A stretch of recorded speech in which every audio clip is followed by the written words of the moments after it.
Olá,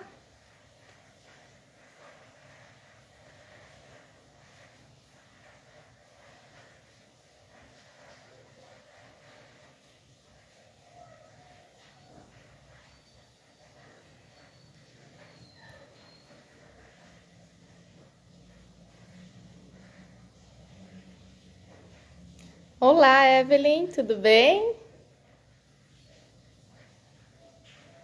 Vamos ver aqui, fixando. Boa noite. O Instagram demora para avisar. Oi, Gabriela, tudo bem? Oi, Cris. Ó, gente, eu tento assinar. Olha, eu tento assinar para todo mundo, sabe? A minha irmã já viu. Oi, Tati. Mas eu não consigo assinar. Eu assino para algumas pessoas, ó. Que coisa. Estão conseguindo me ouvir bem? Oi, Mônica, tudo bem? Boa noite, pessoal. Se quiserem mandar pergunta, podem mandar naquela caixinha de perguntas, tá bom? Deixa eu colocar aqui. Ô, meu pai. Aí, consegui mudar. Quanto tempo, Mônica? Bom, então, aqui pra gente começar, não tem problema a gente começar com pouquinhas pessoas. Essa live vai ficar gravadinha, tá? E ela também pode servir para quando alguma pessoa começar a falar assim, né, da sua loucura em pensar em educar os filhos em casa, porque você está querendo deixar as crianças dentro de uma bolha, que coitada dessas crianças, que monstruosidade, né? Você vai isolar essas crianças do mundo, então você pode indicar para essa pessoa assistir essa live, tá? Então, assim, olha, com relação a essas pessoas que falam essas coisas pra gente, eu gosto sempre de tratar desse assunto com muito cuidado, com muita caridade. E por que a gente tem que tratar com caridade? Quem me acompanha há algum tempo, eu tenho a impressão que já me ouviu falar sobre a realidade da nossa geração, boa noite, a realidade da nossa geração ter crescido, né, numa época que o jargão, lugar de criança é na escola, foi muito, muito, muito martelado, né? Então, o que nós ouvíamos sempre falar? Sobre trabalho infantil, evasão escolar, crianças que estavam o dia inteiro no semáforo, né? Então, essas crianças estavam no semáforo e não tinham condição de estudar. Então, essas pessoas né, que todo mundo, todos nós, né, crescemos escutando que o lugar de criança é na escola. E daí, o que eu costumo dizer?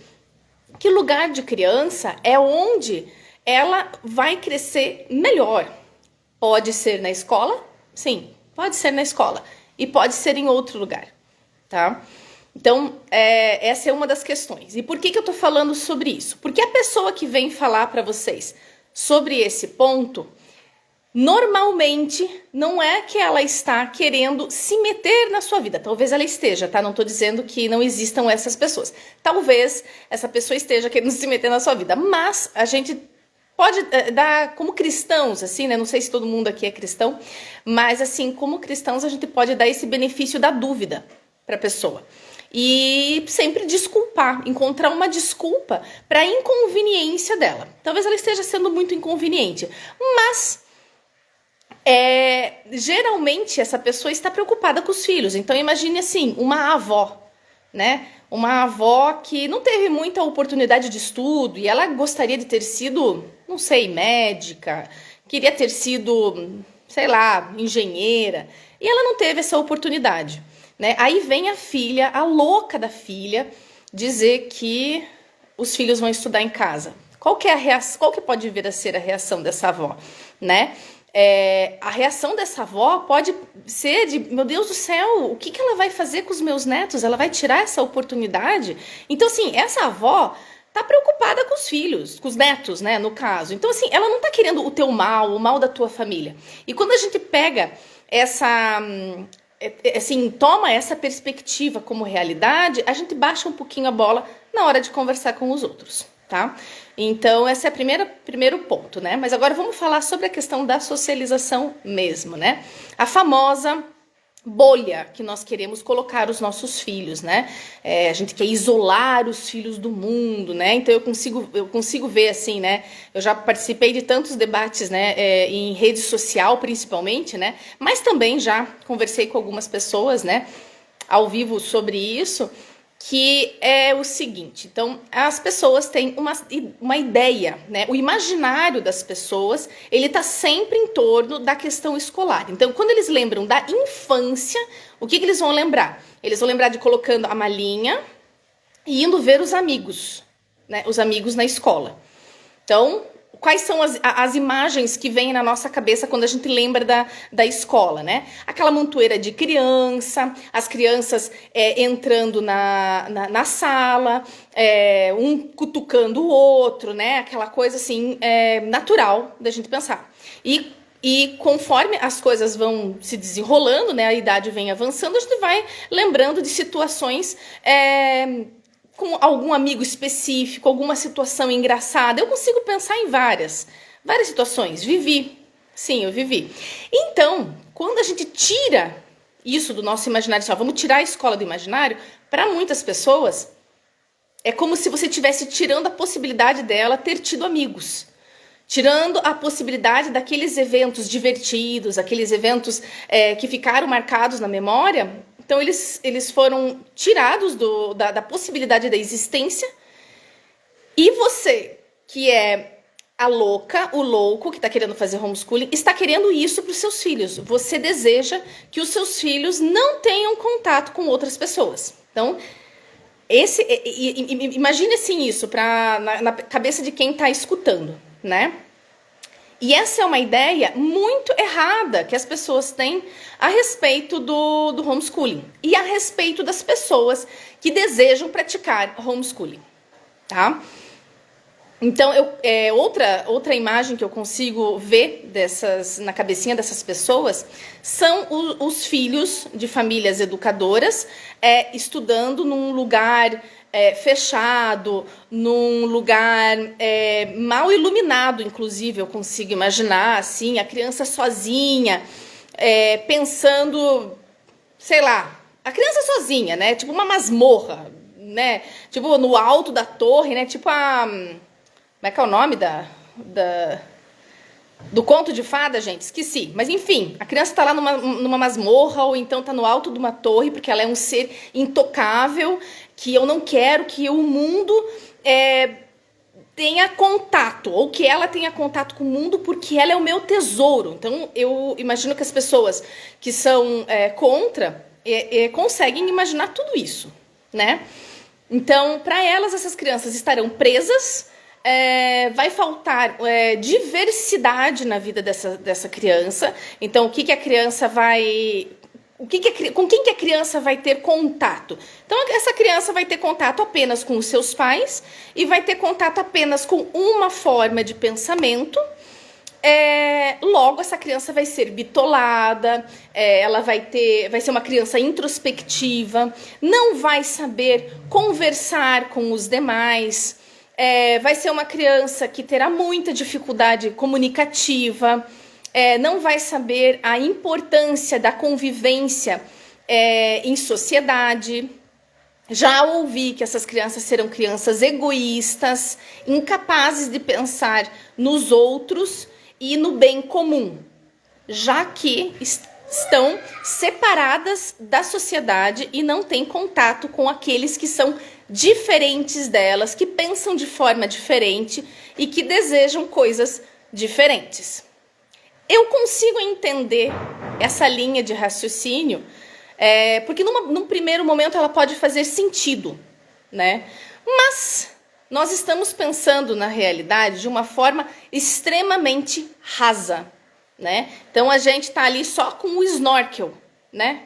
Só com o snorkel, vendo ali a superfície, e num primeiro momento pode parecer isso, né? Pode parecer. Porém, na realidade, não é isso que acontece. Muito pelo contrário. Eu não sei se vocês têm contato com alguma pesquisa sobre a realidade de famílias e de crianças homeschoolers, né? Que inclusive já se formaram, né, nos Estados Unidos.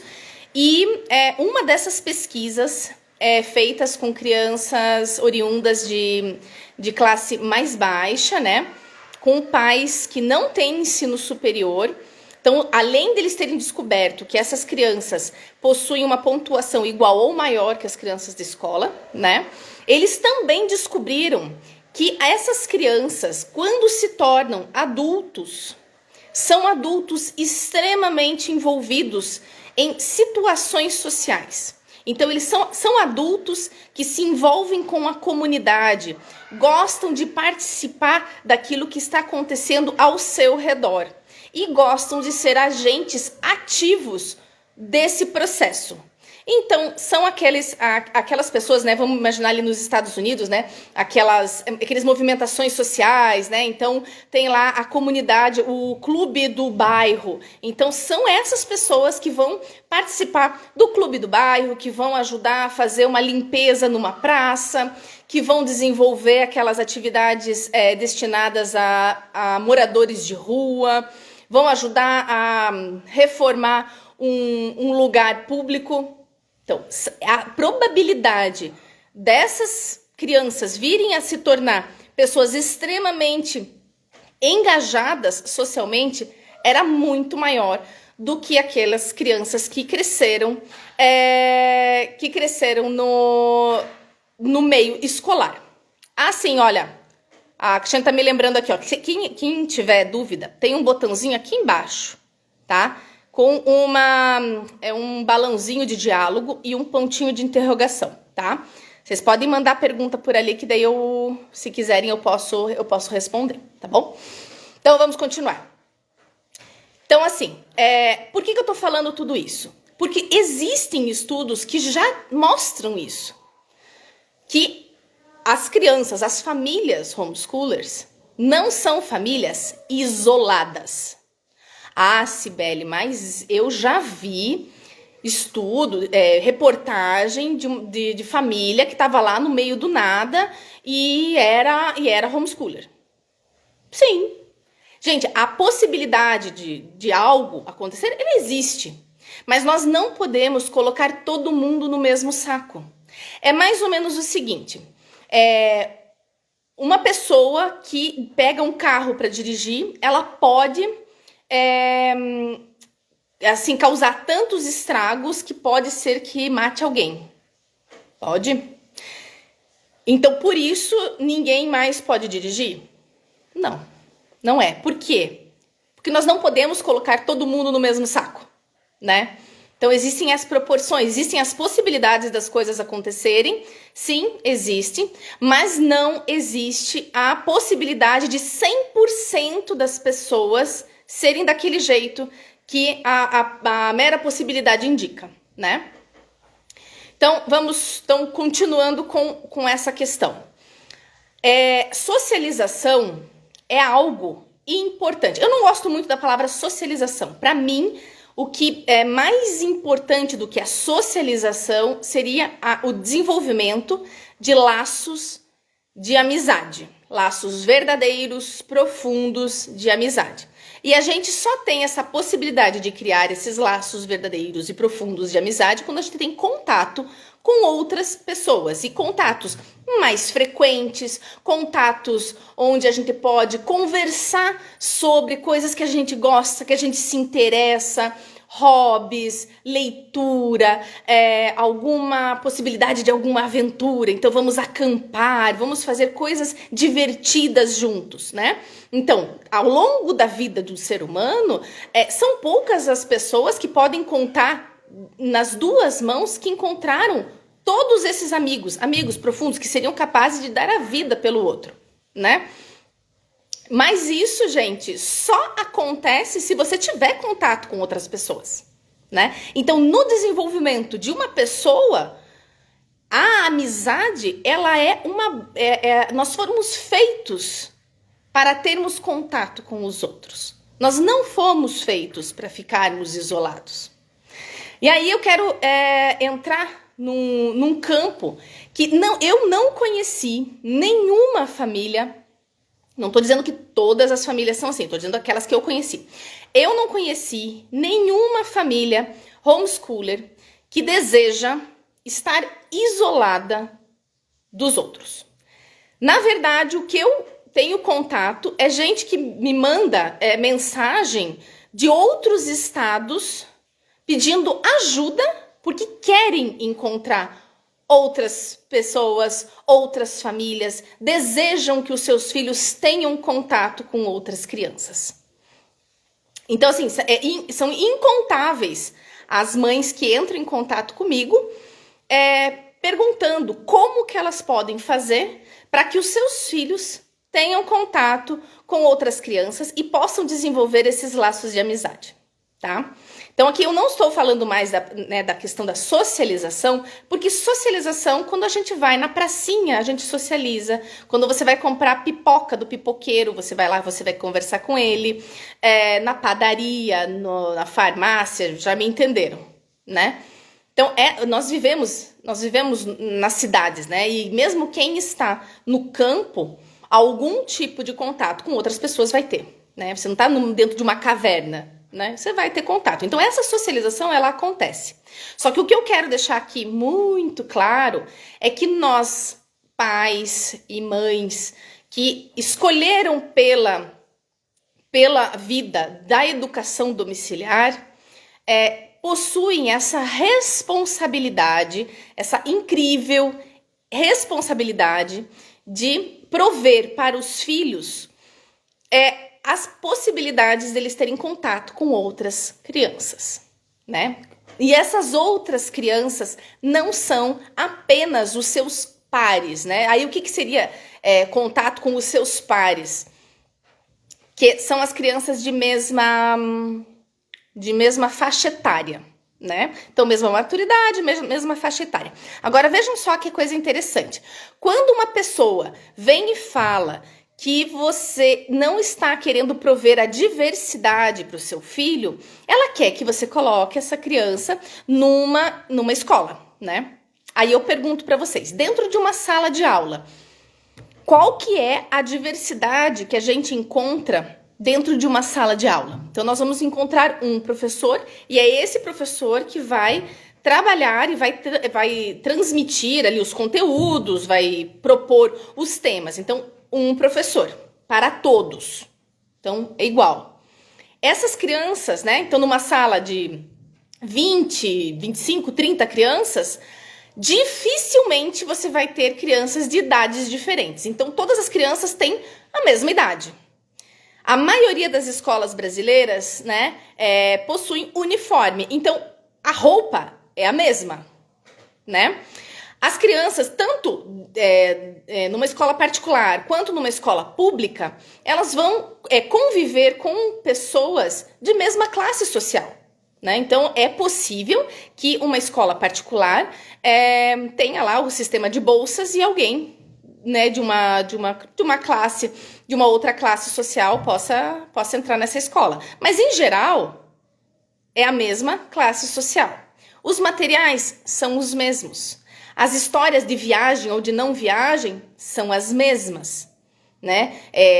Eu já trabalhei em escola pública. As histórias de violência dentro de casa são as mesmas.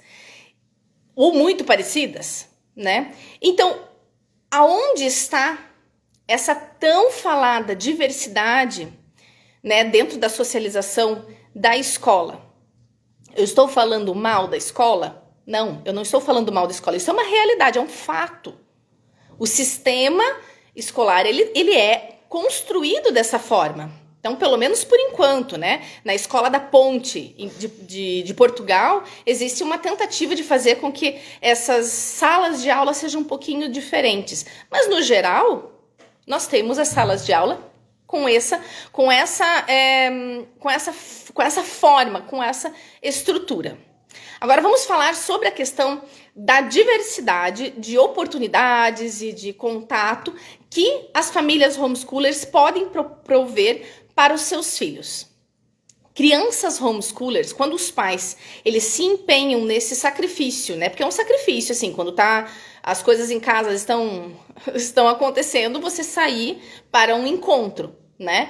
Muitas vezes é difícil, a coisa fica atropelada dentro de casa. Mas o que essas crianças encontram nesses grupos de apoio, nesses encontros entre famílias que são educadoras? Então, a criança ela vai encontrar uma diversidade muito grande. Geralmente, as crianças encontram outras crianças de idades diferentes. Então, eu já sou testemunha ocular de grupo de criança que tinha desde 15 anos até 2 anos, brincando junto. Claro que em alguns momentos eles faziam os grupos separadinhos, mas eu já vi por bastante tempo, durante aquelas tardes, crianças de idades diferentes, né? O de 15 anos pegava o de 2 anos no colo, fazia com que ele brincasse, de 10 anos junto com o de 6, e assim, as crianças se autorregulavam, elas iam percebendo as diferentes capacidades entre elas, e elas iam se ajudando. Ou seja, eu não vi nenhuma criança ali com a necessidade de tela, e nenhuma criança segregando as outras porque elas eram pequenas, né? Eu lembro que na escola, ser de uma turma mais velha era quase um status, assim, né? E eu lembro, assim, de eu estar na 8ª série, e daí passa alguém do 2º ano, e assim, você olhado, né, de cima para baixo, né? Aquela coisa assim, não, você é mais nova, você... Assim, é uma bobeira da adolescência, mas isso existe, né? Aí outra coisa que eu vi também acontecer, as crianças sugerirem diferentes tipos de brincadeira envolvendo crianças menores, né? Então, nesses grupos de apoio, então, como eu falei, a idade é diferente. As roupas, obviamente, nós não temos uniforme, são diferentes. Os materiais que as crianças estudam são super diferentes. Alguns as mães importam, né, do exterior, outras as mães ralam e fazem o seu próprio material. Elas trocam ideias, né, do que trabalhar, do que não trabalhar, do que deu certo, do que não deu certo. Então as crianças têm contato com famílias de diferentes, assim, oriundas de diferentes realidades. Então, no grupo que eu já tive contato, existiam famílias que eram famílias mais carentes, assim, né, que não tinham tanta condição social, junto com famílias de uma condição social muito boa. E tudo bem, e se adoram, as crianças amam brincar junto. Essas diferenças vão enriquecendo o imaginário da criança, a sua vivência, a sua capacidade de encontrar as dificuldades, inclusive algumas situações de discussão, nunca de briga, mas de discussão. Então, eu costumo dizer que é uma falácia, né? É um espantalho, digamos assim. A pessoa imagina uma coisa na cabeça e ela coloca aquilo como realidade. Essa questão que homeschooler não socializa não é verdade. Então, eu sempre peço para as pessoas, conheça uma família homeschooler. Saiba como que é a realidade dessa família homeschooler. Mas para que isso aconteça, gente, aí eu puxo a orelha dos pais.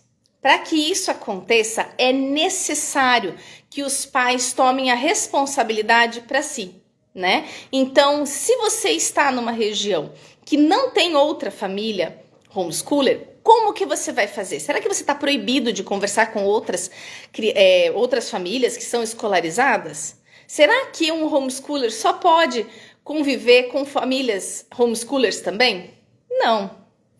Claro que as realidades são diferentes, né? É mais fácil de marcar as coisas com famílias que vão ter essa flexibilidade de horário, vão conseguir, né, no meio do ano letivo, vão conseguir fazer coisas diferentes. né? Claro que existem essas facilidades, porém, não existe só isso, né? Não existem só essas questõezinhas. Você consegue, por exemplo, organizar. Quando eu era criança, eu não era homeschooler, né? Eu fui para a escola, eu fui para a faculdade, permaneci na escola por bastante tempo, né? O que que acontece? O que a Tati colocou ali? Desculpe. Ah, dirijo, vou, encontro sempre que possível. Exatamente, Tati. Exatamente. Então, assim, o que acontece, né? É que os pais necessitam... Até me perdi aqui. Os pais precisam perceber que podem se organizar. Agora lembrei. Eu era escolarizada, né? Sempre fui escolarizada. E o que eu participava? Eu participava de um clube familiar.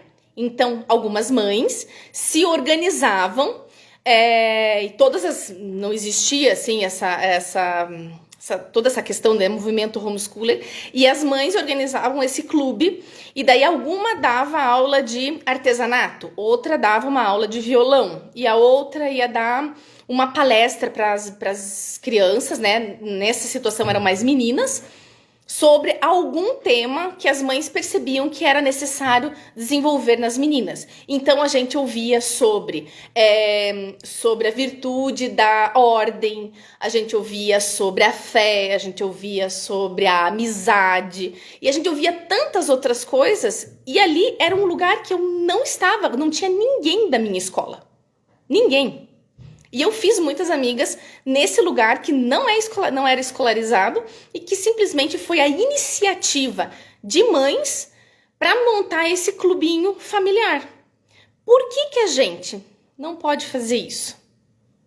Ir detectando o que essas crianças estão precisando desenvolver e poder trabalhar isso nelas de um jeito lúdico, de um jeito gostoso. É super possível, mas exige o nosso sacrifício, porque não é fácil de você doar o seu tempo e estar ali presente, mas é possível. Então, quem não tem nenhuma outra criança homeschooler dentro ali do seu, né, da quilometragem ali, você pode trazer outras crianças e montar um clubinho dentro da sua própria casa, ou então vai numa igreja, pede o salão da igreja, combina com o padre, com o pastor, se pode usar uma vez na semana, 2 vezes na semana para montar uma situação onde os seus filhos vão usar e vão trazer outros filhos né, outras mães podem trazer os outros filhos. Gente, isso é possível. Você pode ser o motor da socialização das famílias da sua região. Você mesma pode ser o motor. Muitas vezes as famílias entram em contato comigo perguntando: olha, tal região já tem grupo? Não sei, mas você pode criar o seu. Você pode criar o seu, você pode inventar um clube familiar ou inventar um clube de literatura, um clube de astronomia, um clube de artesanato. Aí as crianças se reúnem para esse clubinho e vão brincar o resto do tempo enquanto as mães trocam experiências. Inclusive é interessante tocar nesse assunto. Essa questão da socialização também vale para os pais. É um bálsamo para o coração de qualquer mãe poder sentar em algum momento, né, da semana e conversar com aquelas pessoas que aos poucos vão se tornando suas amigas. Aquelas que vão escutar que, olha, essa semana a fulaninha não quis estudar e eu não tô sabendo como fazer. E daí você vai escutar da outra mãe que ela tentou tais formas. Aí a outra mãe fala assim: nossa, eu já tentei isso, mas eu tentei outra coisa e deu certo. E aí você vai poder conversar com outras pessoas que estão vivendo coisas talvez parecidas, talvez diferentes. E o coração de toda mãe, de todo adulto também precisa disso, não são só as crianças. Então busquem formar os grupos de apoio, não tenham medo de formar os grupos de apoio e saibam que não é fácil, porque para o adulto é mais fácil ficar em casa, é mais fácil dá a desculpa da pia cheia de louça, a lavanderia que a gente tem que dar jeito, que tá mais parecendo o Everest. Essas coisas elas vão sempre existir. Só que daí a gente vai precisar colocar na balança o que é mais importante, né? Então, quando a gente escolhe fazer o homeschooling, a questão das amizades dos nossos filhos estão inseridas nessa escolha. Se na sua região ainda não tem, você não conhece ninguém, não precisa ser um impeditivo. Apenas uma demonstração de que você vai ter ali um servicinho para poder garantir que essas crianças tenham contato com outras. E lembrem, a gente não precisa ter o contato com outras crianças só porque fulano acha que tem que ter contato, ou a lei tá dizendo lá que vai ter que comprovar que as crianças têm contato social. Não, isso aí são outras coisas. O mais importante é ter muito claro para si que a formação de laços de amizade ou convívio social faz parte do desenvolvimento de uma pessoa normal, de uma pessoa de caráter, que sabe reconhecer no outro alguém de valor. E se a gente quer que essas crianças reconheçam no outro alguém de valor, a gente precisa dar essas oportunidades para que elas tenham essas amizades, tá? Então, a lei é outra coisa. A opinião da tia é outra coisa. A gente tem que ter muito claro pra gente. E também pelo motivo de que essas crianças vão crescer, né? Então, na live antes de ontem, eu tinha falado assim, que a gente precisa ter muito claro que as nossas crianças vão crescer. Então, hoje, a maioria das famílias que estão começando a praticar o homeschooling tem crianças menores. Então, ali tem criancinha pequenininha, de 1 ano, 2 anos, e tem aqueles que tem criança ali até 9 anos, né, que daí começa a pedir. Mas nessa fase, assim, as crianças não são muito de pedir pelos amigos. Os pais ainda são a referência dessas crianças. Porém, a adolescência chegará, né? A adolescência vem. E nessa fase é normal que as crianças precisem de um grupo. E aí, se você acha que a sua louça é mais importante, nesse momento tenha preparado no bolso esquerdo um grupo bem legal para essas crianças poderem estar, né? Poderem desenvolver outras habilidades. Então, você não vai querer qualquer grupo. Você vai querer um grupo com uma família que você conheça, que você confie. Claro que a gente não vai poder cercar tudo, gente. Não é isso. Mas é assim, a gente minimizar situações que podem vir a ser difíceis, tá? Bom, deixa eu lembrar aqui.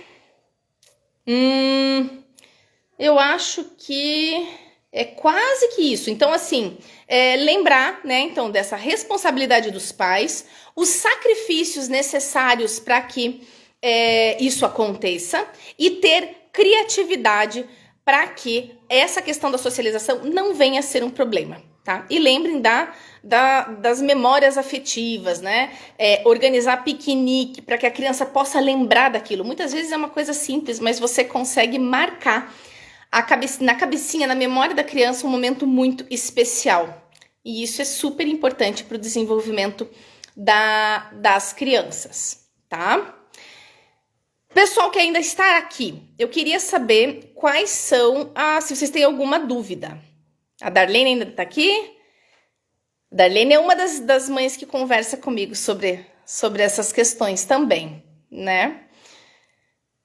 Vocês têm alguma dúvida? Hoje é para ser uma live rapidinha, nem foi tão rápida, tá sendo mais de meia hora. Não tem dúvida? Não tem problema, pessoal? Então é isso. Então, quando alguém falar sobre essa questão da socialização, saibam responder essas pessoas de uma forma educada e sabendo a fundo o que acontece de verdade com as famílias homeschoolers, tá? Citem esse exemplo que eu dei no começo da live a respeito desses estudos, né, que comprovam. Inclusive, eu queria dizer aqui bem rapidinho do porquê que essas famílias, né, essas crianças que são homeschoolers mais tarde se engajam. Porque geralmente essas famílias fazem visitas a orfanatos, visitas aos velhinhos, né, aos idosos, envolvem as crianças com coisas que geralmente não dá para outras famílias conseguirem fazer, tá bom? Então é isso, pessoal. Lembrem sempre que a amizade é uma coisa importante e que se você escolhe o homeschooling, você precisa prover isso para os seus filhos. Então, muito boa noite para todo mundo e manda para quem está precisando saber sobre isso, tá bom? Um beijo, até mais!